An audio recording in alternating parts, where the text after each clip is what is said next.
एक दिन अयोध्या में एक साधु बाबा आए। उनका चेहरा अति गंभीर था और उनकी आंखों में गहरा रहस्य छिपा था।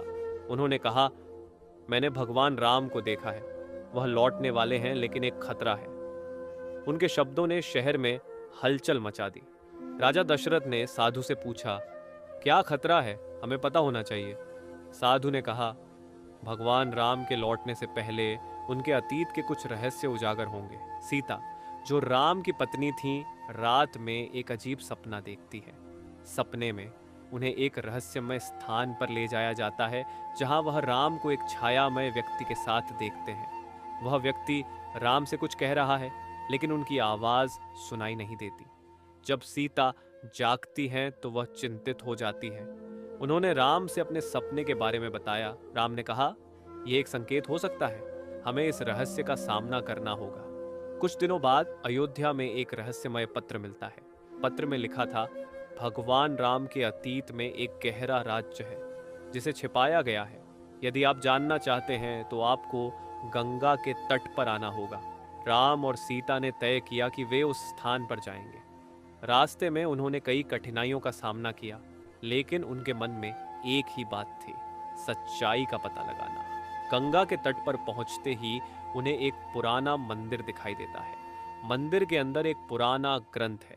जब राम ने ग्रंथ को खोला तो उसमें उनके अतीत के कई अनकहे राज थे।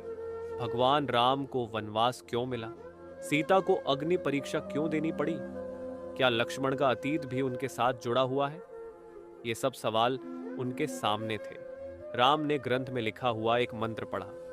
अचानक एक चमकदार प्रकाश उनके चारों ओर फैल गया। उन्हें अतीत में भेजा गया। वहां उन्होंने अपने पूर्वजों को देखा और उनकी चुनौतियों का सामना किया। एक भयंकर राक्षस ने उन्हें चुनौती दी।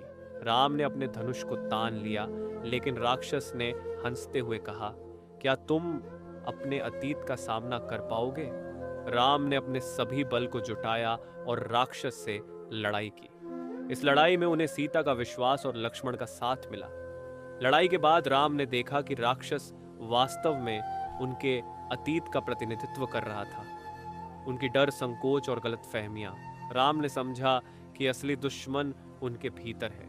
उन्होंने राक्षस को कहा, मैं तुमसे नहीं डरता, मैं अपने अतीत को स्वीकारता हूं। इस शब्दों के साथ राक्षस गायब हो गया। राम और सीता वापस अयोध्या लौटते हैं। अब उनके मन में कोई भय नहीं था। उन्होंने समझ लिया कि सच्चाई का सामना करना हमेशा कठिन होता है, लेकिन यह जरूरी है।